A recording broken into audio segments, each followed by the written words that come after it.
연산자와 연산에 대한 이야기를 할 텐데 여러분에게 질문을 하나 할게요. 자, 여기에서 토탈에 저장된 값은 무엇인가요?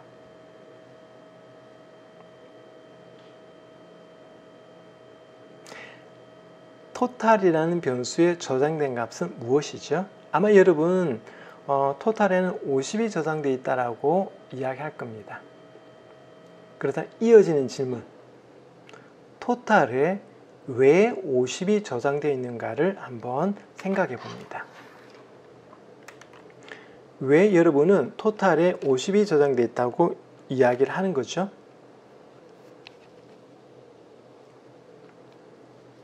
바로 이것 때문입니다. 그쵸? 이게 뭐예요? 요 녀석 기준으로 왼쪽에 있는 값은 20이고요. 오른쪽에 있는 값 30입니다. 이게 뭐죠? 덧셈 하는 거예요. 그래서 요 녀석 기준으로 왼쪽에 있는 값과 오른쪽에 있는 값을 덧셈하면 그 결과가 50이 되겠고 그 50이라는 값이 토탈이라는 변수에 저장이 되는 겁니다. 그렇다면 여러분은 요걸 왜 더한 거예요? 요 기호를 보고. 이 기호는 왼쪽에 있는 값과 오른쪽에 있는 값을 덧셈하라라고 하는 약속이잖아요. 그렇죠? 그리고 그 약속을 우리는 연산자라고 이야기합니다. 연산자 또는 오퍼레이터라고 이야기합니다. 그래서 이 연산자는 뭐냐면 데이터를 이용해서 무엇인가를 하는 걸 이야기하는 거예요. 무엇인가를 하는 것. 그래서 그 결과를 만들어내는 것. 자, 예를 들어서 우리는 요 녀석을 보고 뭐죠?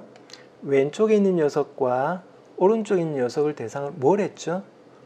덧셈한 결과를 만들어내는 거예요. 그렇다고 해서 여기에 저장된 값과 이곳에 저장된 값이 바뀌진 않잖아요. 그렇죠? 그냥 이 변수에 저장된 값을 이용해서 뭔가를 했고 덧셈을 했고 그 덧셈한 결과를 토탈이라는 변수에 저장한 겁니다. 이런 것들을 우리가 연산자라고 이야기합니다. 연산자는 뭐 여러 가지가 있습니다. 그래서 여러 가지가 있는데 몇 가지 소개를 하도록 하겠습니다. 먼저 산술 연산자입니다. 순서가 조금 바뀌었네요. 산술 연산자는 우리가 알고 있는 것처럼 더하기, 빼기, 곱하기, 나누기, 그리고 나눈 나머지 구하는 것, 뭐 요것들을 우리가 산술 연산자라고 이야기하는데, 산술 연산자의 특징이 뭐냐면 수를 대상으로 연산 수행합니다. 여기서 이야기하는 수는 정수, 실수 모두 포함한 겁니다. 그래서 수를 대상으로 연산을 수행하는 거고요. 그 연산을 수행한 결과가 역시 수가 되어지는 거예요. 어렵게 생각할 필요 없습니다. 자, 여기 보니까 이게 뭐예요? 덧셈입니다. 1과 2라는 수를 대상으로 덧셈하고 있습니다. 그 결과도 역시 3이라고 하는 수가 됩니다. 그렇게 생각하면 되겠습니다. 그렇죠? 그래서 우리가 쓰고 있는 요거 더하기, 빼기, 곱하기, 나누기, 그 다음에 요거는 나눈 나머지 연산입니다. 요게 산술 연산입니다. 됐고요. 그 다음에 증감 연산은 뭐죠? 1 증가 또는 1 감소시키는 연산입니다. 그런데 반드시 뭐죠? 변수를 대상으로, 특히 수를 저장하고 있는 변수, 정수를 저장하고 있는 변수를 대상으로 증감 연산을 사용할 수 있습니다. 자, 요건 뭐예요? A라고 하는 변수에 저장된 값을 1 증가시키고 있습니다. 요건 A라는 변수에 저장된 값을 대상으로 1 감소시키고 있습니다.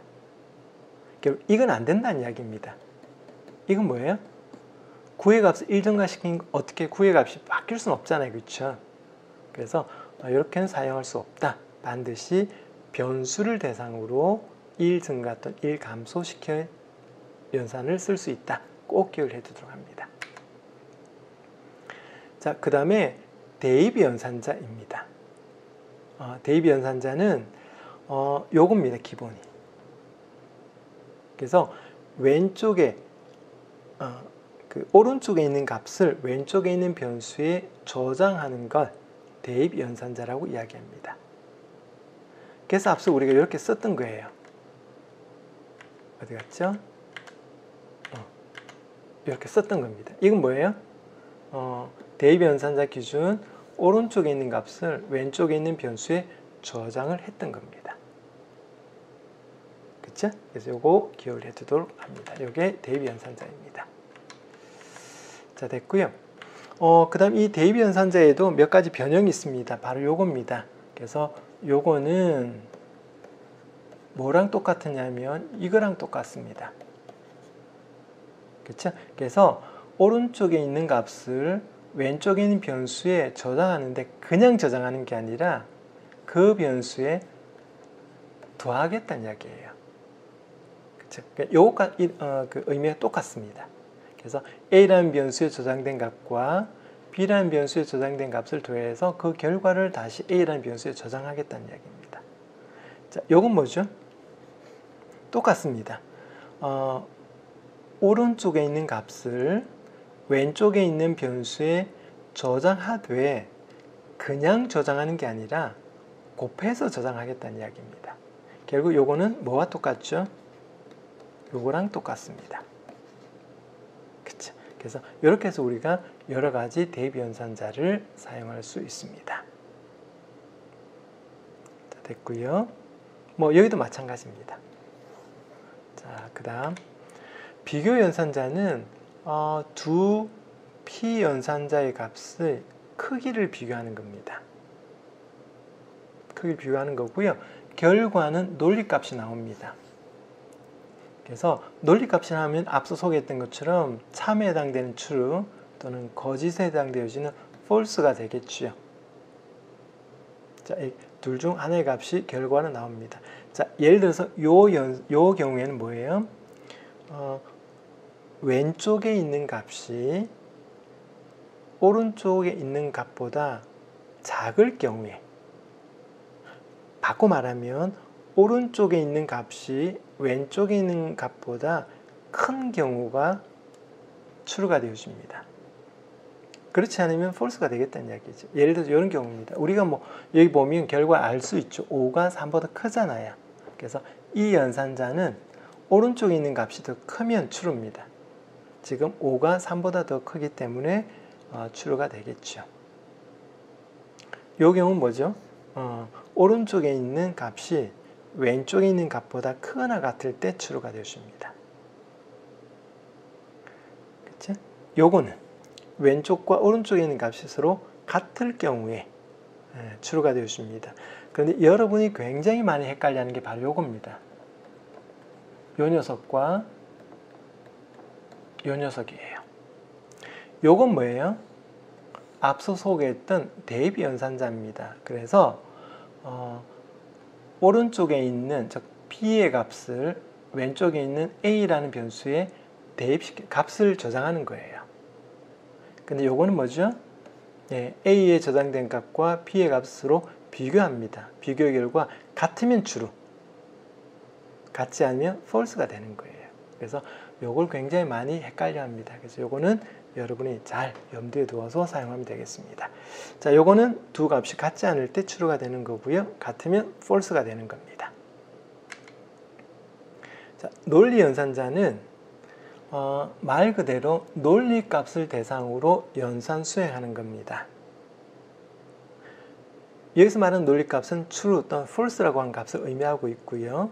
어쨌든 이 논리 값을 대상으로 연산 수행을 하고 그 결과도 논리 값이 되는 겁니다. 자, 예를 들어서 여기를 한번 보도록 할게요. A도 논리 값이고요. B도 논리 값입니다. 그럼 얘는 뭐냐면 OR입니다. 그래서 둘 중 하나가 true 값이면 전체 결과도 true가 되는 거예요. 요거는 AND 연산입니다. 그래서 두 값 모두가 true일 때만 true가 되고요. 그렇지 않을 경우에는 false가 되어지는 겁니다. 그래서 OR 연산은 둘 중 하나만 true가 되어도 true가 되지만 AND 연산은 둘 다 모두 true가 되어야 결과도 추루가 되어지는 논리연산입니다. 그 다음 요 녀석은 exclusive or 연산입니다. 그래서 두 값이 서로 다를 때 추루가 될 거고요. 같으면 false가 되어집니다. 예를 들어서 두 값이 true이거나 true일 경우에는 false가 되어집니다. false이거나 false일 때도 마찬가지. 반면에 true이고 false이면 두 값이 서로 다르잖아요. 그렇죠? 그러면 true가 되어집니다. 또 false이고 true면 두 값이 서로 다르기 때문에 이 경우에도 true가 되어집니다. 이게 바로 exclusive or 연산입니다. 그래서 이것도 여러분이 잘 기억을 해두면 되겠습니다. 자, 이런 것들이 이제 연산자가 있었고요. 그 다음에 연산자 우선순위는 여러분이 한번 보도록 하세요. 그 다음 우리 책에 보면 기타 다른 연산자도 있으니까 참고하도록 합니다. 자, 그 다음에 조건 연산자가 있습니다. 조건 연산자는 앞서 나왔던 연산자들은 두 개의 피연산자를 갖습니다. 두 개의 피연산자는 이야기는 연산자 기준 오른쪽과 왼쪽에 있는 피연산자를 대상으로 연산 수행한다는 이야기입니다. 그런데 조건 연산자는 세 개의 피연산자를 갖습니다. 어떻게? 이렇게 합니다. 첫 번째 피연산자 물음표, 두 번째 피연산자 콜론, 세 번째 피연산자 이렇게 나옵니다. 자, 그런데 첫 번째 피연산자는 논리값이어야 됩니다. 요건 논리값이어야 됩니다. 즉 true 또는 false 값이 되어야 된다는 이야기입니다. 그러면 이 첫 번째 피연산자의 값에 따라서 이 조건 연산자 전체의 값이 결정된다는 이야기입니다. 즉 첫 번째 피연산자의 값이 true이면 두 번째 피연산자가 이 조건 연산자 전체 값이 되는 거고요. 만약 false이면 세 번째 피연산자의 값이 이 조건 연산자의 값이 되어집니다. 자, 이렇게 해서 우리가 조건 연산자를 사용할 수가 있습니다. 자, 우리 간단한 조건 연산자 사용 예를 한번 보도록 할게요. 자, 여기 보니까 정수값을 하나 입력받았고요. 이 정수값이 0보다 크거나 같으냐 아니냐에 따라서 크거나 같으면 포지티브를 출력하고요. 그렇지 않으면 네거티브를 출력하는 간단한 프로그램입니다. 자, 어렵지 않죠? 이렇게. 그래서 이 조건 연산자를 첫 번째는 논리값입니다. 그래서 입력된 정수값이 데이터라는 변수에 들어갔고 이 데이터라는 변수에 저장된 값이 0보다 크거나 같으냐 그렇지 않느냐에 따라서 이 전체 조건 연산자의 값이 결정이 된다는 이야기입니다. 참이면 포지티브, 거짓이면 네거티브가 이 전체 연산자의 값으로 사용되어집니다. 자, 이렇게 해서 우리 조건 연산자를 간단하게 사용해 보았습니다. 자료의 순서가 조금 왔다 갔다 하네요. 어쨌든 보도록 할게요. 자, 비트 연산자는 뭐냐면 두 피연산자의 비트 값을 대상으로 각각 연산을 수행하는 겁니다. 자, 예를 들어서 우리가 7을 이진수로 표현하면 어떻게 되나요? 7을 8비트로 표현한다고 가정할게요. 이렇게 표현되죠. 요게 7을 표현한 겁니다. 그 다음 8을 8비트로 표현하면 어떻게 되죠? 요겁니다. 아니죠? 요거죠, 그쵸? 그쵸? 그러면 이때 비트 연산자는 뭐냐면 서로 대응하는 비트끼리 연산 수행하는 겁니다. 즉 가장 오른쪽에 있는 비트는 가장 오른쪽에 있는 비트끼리 연산 수행해서 결과를 만들어내는 거고요.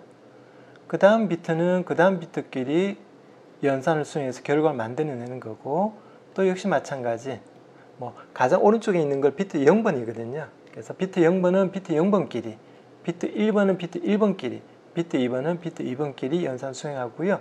비트 3번은 비트 3번끼리 연산 수행해서 결과를 만들어내는데 이때 수행한 연산이 각각 AND, OR, 그리고 exclusive OR, 그리고 요건 NOT입니다.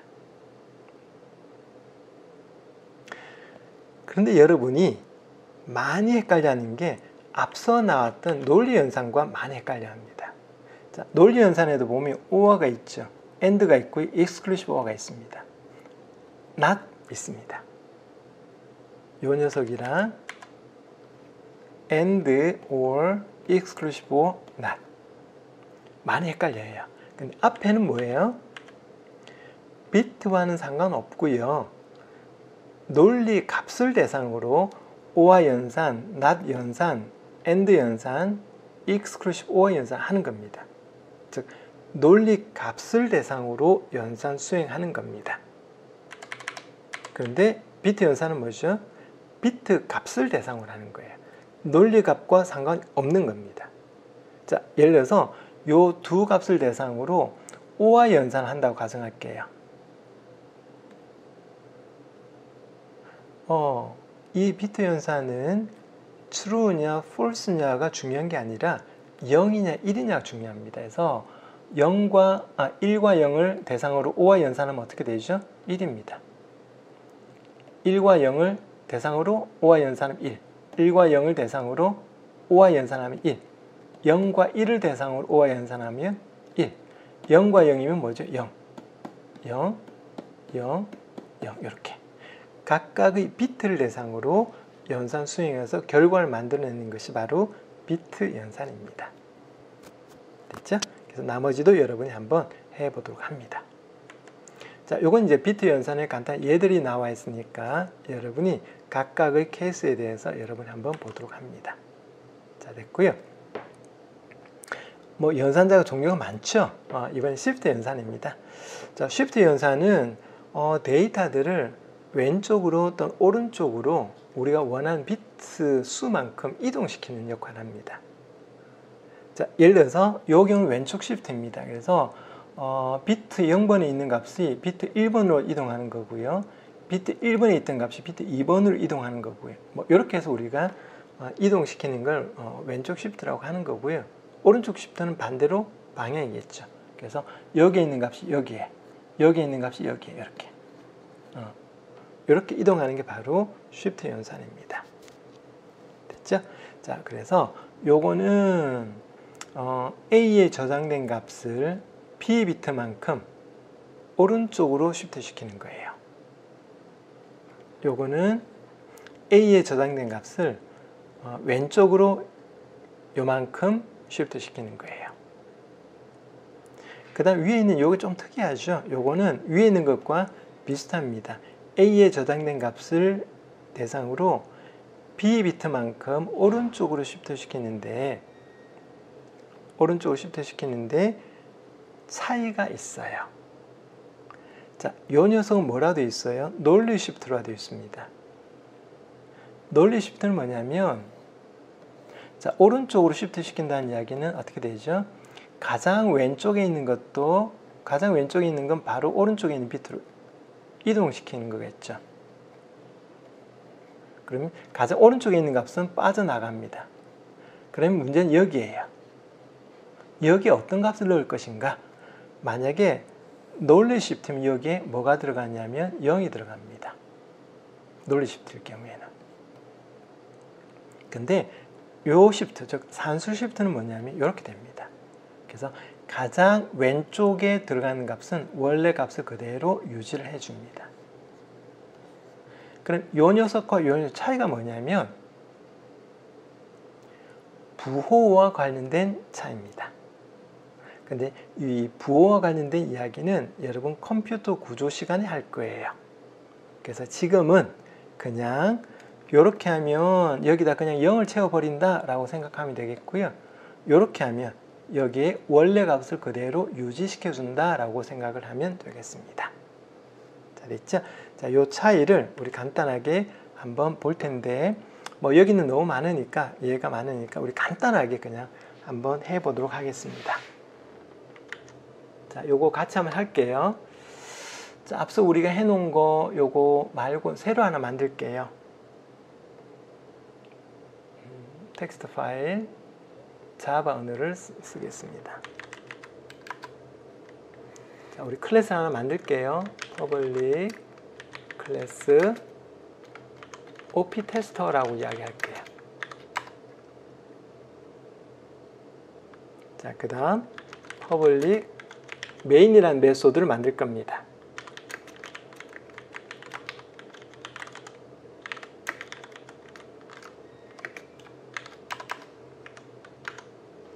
자, n이라고 한 변수에다가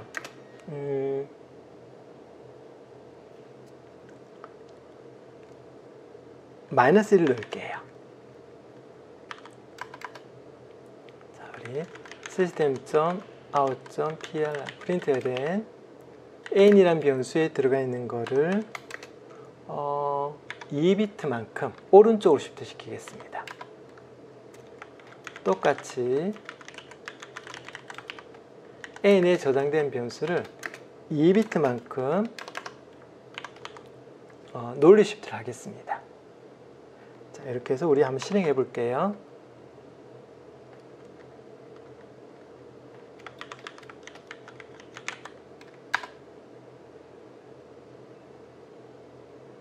실행은 어떻게 됐나요? 값이 완전히 다르죠? 자, 이게 보면 n에 마이너스 1이 저장되어 있었습니다. 그런데 마이너스 1을 오른쪽으로 2비트 시프트 시키고 나서 출력한 결과가 여전히 마이너스 1이고요. 그런데 2비트만큼 오른쪽으로 논리 시프트 시켰을 때는 값이 굉장히 크죠. 그러니까 우리가 생각했던 것 완전히 다르죠. 그렇죠? 왜 이렇게 나오는지는 컴퓨터 구조 3학년 1학기 때 컴퓨터 구조 시간에 다룰 예정입니다. 어쨌든 이렇다더라 정도만 기억해 두면 되겠고요. 반면에 1을 가지고 해보겠습니다. 양수일. 자, 실행해 볼게요. 자, 양수 1로 하지 말고 좀 큰 값으로 할게요. 16 해볼게요. 요거를 우리 비트로 표현하면 이렇게 나겠죠.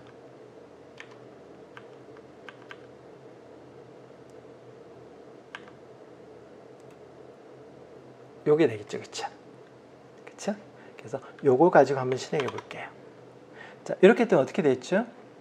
아까는 완전히 값이 달랐는데 지금 여기 보면 마이너스 1일 때는 요게 그대로 유지되었고 요 아래쪽은 부호가 바뀌고 그러면서 값도 이상한 엄청 큰 값이 나왔습니다. 그런데 16을 대상으로 이렇게 했더니 값이 똑같이 나왔습니다. 굉장히 혼란스럽죠. 그래서 요거는 4만 2학기 때, 4만 1학기 때 해결될 거니까 그때까지만 일단 이렇게 넘어가기로 하고요. 어쨌든 이렇다더라 기억을 해두면 되겠습니다. 됐죠? 자, 여기까지만 일단 이번 주는 하겠습니다. 조건문에 대한 이야기는 우리 조건문과 반복문을 합쳐서 우리 다음 주에 하도록 하겠습니다. 오늘은 여기까지 하도록 하겠습니다.